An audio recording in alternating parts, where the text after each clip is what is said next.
नमस्कार दोस्तों, स्वागत है आपका अपने चैनल मेरा एग्जाम गढ़ में।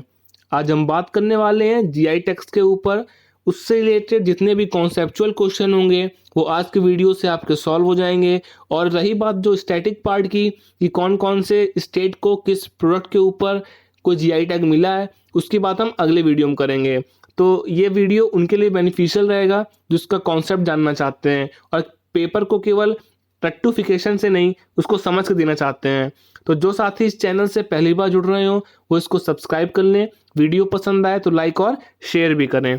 तो आइए बढ़ते हैं आज के टॉपिक की तरफ। GI tag. जीआई टैग का फुल फॉर्म क्या होता है? Geographical indication. याद रखिएगा कि आपको ये क्वेश्चन आ सकता है कि इसका फुल फॉर्म बताइए, और इंडिकेशन में इंडिकेटर हो सकता है। तो आपको पहली बार पढ़ने पे यही लगेगा कि इंडिकेटर सही है, लेकिन जिसका सही आंसर है वो जियोग्राफिकल इंडिकेशन होगा।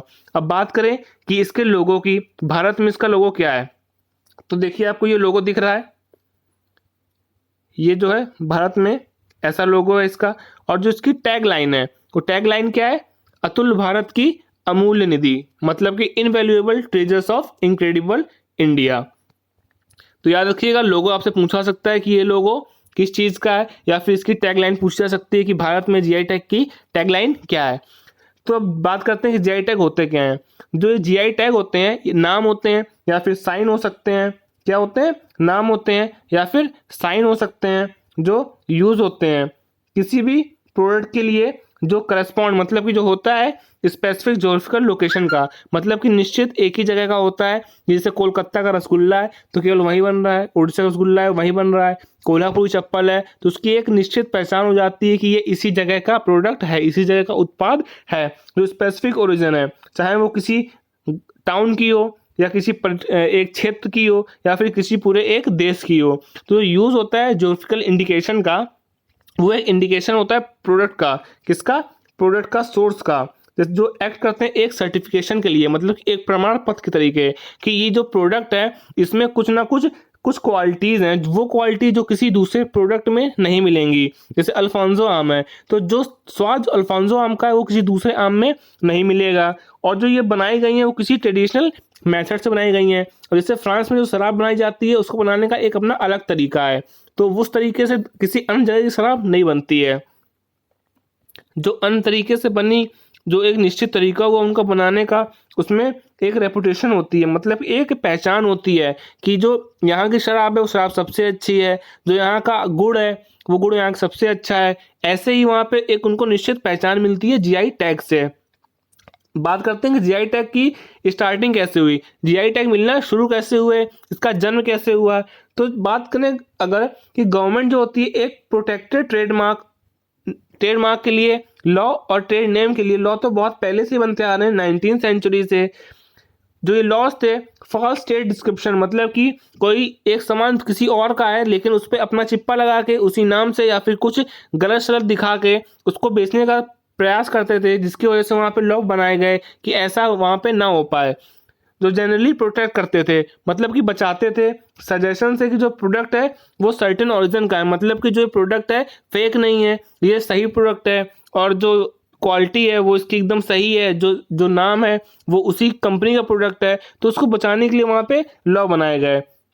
ज्योग्राफिकल जो इंडिकेशन होती हैं वो मेनली अगर कॉन्सेप्ट देखा जाए तो कहाँ से आया? यूरोप से आया था। कहाँ से? यूरोप से। जो उनकी शराब बनती थी वो शराब में कुछ खासियत होती थी जिसका फायदा उठा के दूसरे अन्य क्षेत्र के लोग भी वैसे ही शराब की नकल करके उसी नाम से बेचने लगे थे। तो जिसकी वजह से जो कंज्यूमर होते थे, मतलब कि उपभोक्ता, और जो प्रोड्यूसर होते थे, उत्पादक करने वाले, तो उन दोनों को नुकसान हो रहा था। जिसकी वजह से ऐसा लॉ बनाने की जरूरत हमको समझ में आई कि कुछ ऐसा नियम बने कि जिसकी वजह से उस उत्पाद की कॉपी ना हो पाए और जो दूसरे उसकी बेच के कॉपी करते हैं वो ना कर पाए। बात करते हैं आगे, कुछ जो एग्जाम्पल हैं वो देखिए कौन से? ग्रुड चीज का, और जो है वाइन्स का, मतलब जो स्विट्जरलैंड की चीज उसका एग्जाम्पल दिया है, और जो फ्रेंच की वाइन जो मैंने आपको बताया कि वहाँ जो शराब होती है उस चीज का एग्जाम्पल इन्होंने दिया है। अब बात करें कि जो जीआई टैग को लीगल प्रोटेक्शन कहाँ से मिली है। लीगल प्रोटेक्शन मतलब कि इनका बचाव, संरक्षण जो है इनका कैसे होता है और कैसे ये यूज में लाए गए किसी भी कंट्री में। तो पेरिस कन्वेंशन जो हुआ था वो हुआ था आईपीआर को लेके, मतलब कि intellectual property right, industrial property right, दोनों अलग अलग चीज़ें हैं। तो यहाँ पे आईपीआर जो इंडस्ट्रियल प्रोटेक्शन होता है वो पेरिस कन्वेंशन बोला गया था, और जीआई टैग भी उसी के अंडर में कवर होते हैं, और ये आईपीआर के ही पार्ट हैं, इंडस्ट्रियल प्रॉपर्टी राइट के। और जो बात करें WTO एग्रीमेंट की, तो जो उसका एग्रीमेंट ट्रिप्स हुआ था, मतलब कि trade related aspect of intellectual property right, ये उसमें गवर्न किया जाता है। गवर्न का मतलब कि संचालित कैसे होता है, इसका मतलब ये है। तो इसमें इंटेलेक्चुअल प्रॉपर्टी राइट की बात करें तो इंटेलेक्चुअल प्रॉपर्टी राइट क्या होते हैं, ये इंटेलेक्चुअल प्रॉपर्टी क्या होती है, तो इंटेलेक्चुअल प्रॉपर्टी मतलब कि कोई भी ऐसा सामान या फिर कोई भी ऐसी सोच या विचार जो भिन्न हो दूसरों से और एक उसकी अपनी अहमियत हो, तो इसलिए ये लिया जाता है जिसकी वजह से कोई दूसरा उसको कॉपी ना कर पाए और जिसका ये ओरिजिनल उसी का रहे और वही इसका यूज कर पाए। इंडिया में जीआई टैग कैसे गवर्न होते हैं, तो ये एक्ट देखिए आया था geographical indications of goods registration and protection act 1999 में, लेकिन ये लागू कब हुआ था, ये लागू हुआ था 2003 में। कब हुआ था, 2003 में। और जो ये एक्ट है वो एडमिनिस्टर मतलब कि किसके द्वारा निभाया जांचा जाता है, तो controller general of patent design and trademark, जो कि है रजिस्ट्रार ऑफ ज्योग्राफिकल इंडिकेशन का। ये पॉइंट आपको याद रखा है कि इसको कौन संचालित करता है, controller general of patent design and trademark. और बात करें एक्ट कौन सा है, तो देखिए ये एक्ट 1999 का जियोग्राफिकल इंडिकेशन ऑफ गुड है। अब बात करें कि जीआई टैग की इंपॉर्टेंस क्या है, तो जीआई टैग है वो डिफ्रेंशिएट करते हैं, मतलब कि किसी प्रोडक्ट को है दूसरे प्रोडक्ट से अलग करते हैं। मतलब कि अगर आप जानते हैं कि कोलगेट जैसे कंपनी है या कोई दो कंपनियां हैं तो अलग अलग एक ही तरीके का मंजन बना रही हैं लेकिन एक दूसरे से भिन्न है, तो जीआई टैग जो होते हैं वही भिन्नता वो भी लाते हैं, डिफरेंशिएट करते हैं एक प्रोडक्ट को दूसरे प्रोडक्ट से। ये प्रोड्यूसर को अपनी रेपुटेशन बिल्ड करने में मदद करते हैं, गुडविल बनाने में। और उस गुडविल से क्या होता है कि वो प्रोड्यूसर जो होता है प्रीमियम प्राइस लेता है। प्रीमियम प्राइस मतलब क्या, उसकी लागत भले ही 10 रुपए की हो, अगर 5 रुपए का प्रॉफिट कमा रही है दूसरी कंपनी, लेकिन वो जो निश्चित कंपनी है वो हो सकता है उसको 25 में बेचे, तो जो ये आप 10 का गैप देख रहे हैं ये वो प्रीमियम अमाउंट है। मतलब कि कंपनी की पहचान वो गुडविल की वजह से अपना एक प्रीमियम अमाउंट वो लोग रखते हैं। अब बात करते हैं कि जैसे एग्जाम्पल क्या है, तो जैसे एग्जाम्पल है जीआई टैक्स के कंट्रीब्यूशन के लिए कि वो एक्सपोर्ट करते हैं, मतलब कि जो प्रोडक्ट है उसका एक्सपोर्ट करते हैं और जिसकी वजह से उनको प्रीमियम प्राइस मिलता है। एप्पल का फ़ोन आप खरीदते हैं तो यहाँ पे आप उसके लिए प्रीमियम प्राइस ही पे करते हैं ना। आप अगर अमेरिका में कोई लेता है तो उतना महंगा नहीं मिलता जितना महंगा यहाँ मिलता है। अब बात करें लीगल प्रोटेक्शन की, कि वो लीगल प्रोटेक्शन देता है और लिवलीहुड को इंकरेज करता है, मतलब कि जो जीवन शैली है उसको बढ़ाता है। कैसे कि जो रूरल एरियाज और अर्बन एरियाज में एम्प्लॉयमेंट जनरेट करता है। अब कोई बेरोजगार है उसको रोजगार मिल रहा है तो उसके यहाँ पैसा आएगा और पैसा आएगा तो उसकी जीवन शैली भी सुधरेगी। इसकी वजह से जीआई टैग इसमें भी हेल्प करते हैं। प्रिजर्वेशन ऑफ ट्रेडिशनैलिटी, मतलब कि ट्रेडिशनैलिटी को प्रिजर्वेशन करना मतलब क्या है कि कोई हो सकता है दादा किसी के कोई चीज़ बना रहे थे, उनके पिताजी भी वही बना रहे हैं, उनका बेटा भी वही बना रहा है, तो उनमें बनाने की अलग कला है, मतलब कि वैसा जो है कोई दूसरा नहीं बना पा रहा है, उनमें कुछ खासियत है, तो जिसकी वजह से ट्रेडिशनलिटी भी बरकरार रहती है। किसी एरिया हो सकता है, कुछ भी हो सकता है। मैंने आपको एक एग्जांपल दिया है दादा का बाबा का।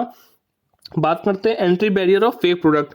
जो एक फेक सामान होता है, मतलब कि नकली सामान होता है, तो नकली सामान मार्केट में नहीं आ पाता है क्योंकि वो भिन्न होता है, उसकी एक अपनी खासियत होती है जीआई टैग वाले प्रोडक्ट की, और इसी वजह से जो एंट्री होती है फेक प्रोडक्ट की वो नहीं हो पाती है जीआई टैग की वजह से।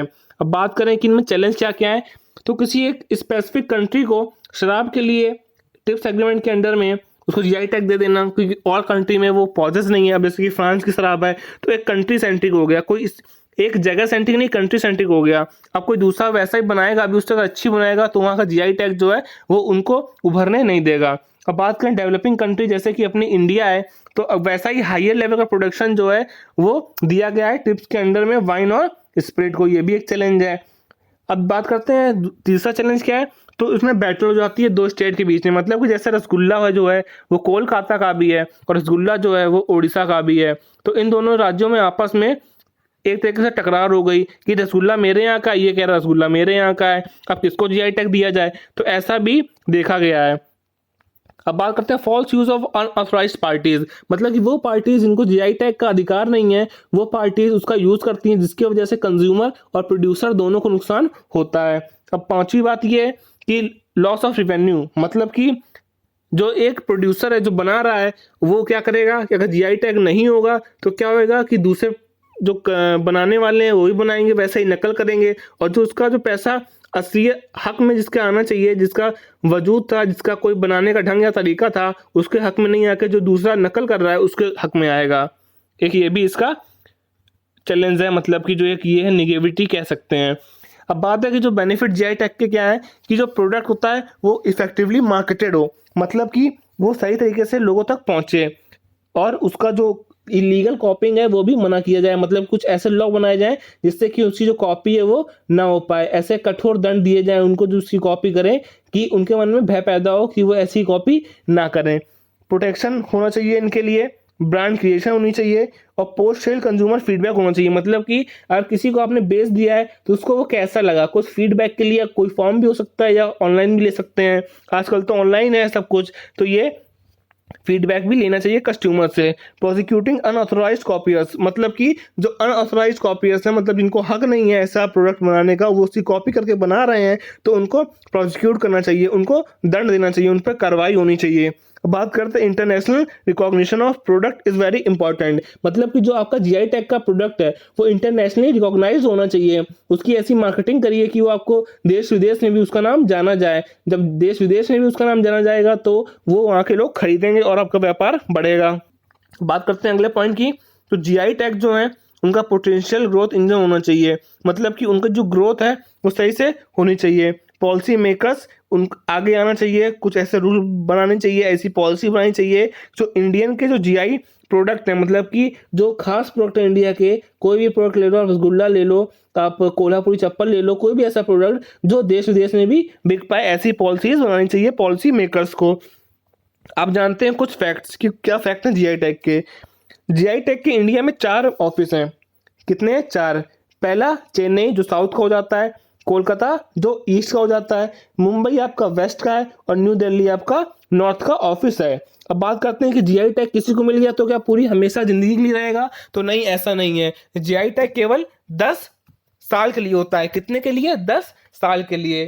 जो टोटल जीआई टैग अब तक मिले हैं, मई की रिपोर्ट के अनुसार, 2020 की जो रिपोर्ट मई में आई थी, इसकी जो रिपोर्ट होती है वो हर साल मई में आती है, तो जो पूरे साल की रिपोर्ट थी वो कितनी थी?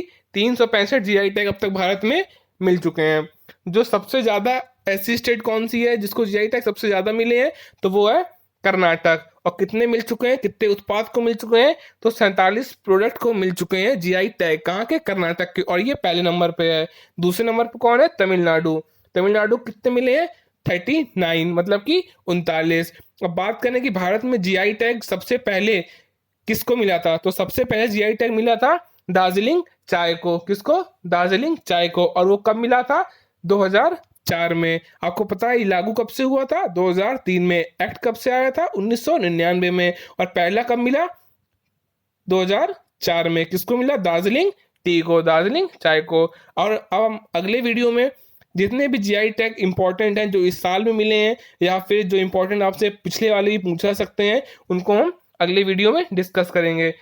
तो जो लिस्ट है जीआई टैग की वो आपको अगले वीडियो में मिलेगी। तो जो साथी इसको अब तक जुड़े रहे हैं और आखिरी तक देखा है वो चैनल को सब्सक्राइब कर लें, ऐसे ही वीडियोस के लिए जो आपको कॉन्सेप्ट डेवलप कर पाए, और के पेपर में केवल रट्टू होता नहीं, आपको असली में पेपर समझा पाए और कैसे क्वेश्चन आएंगे वो आप समझ पाए। तो दोस्तों आज का वीडियो यहीं तक। जय हिंद, जय भारत।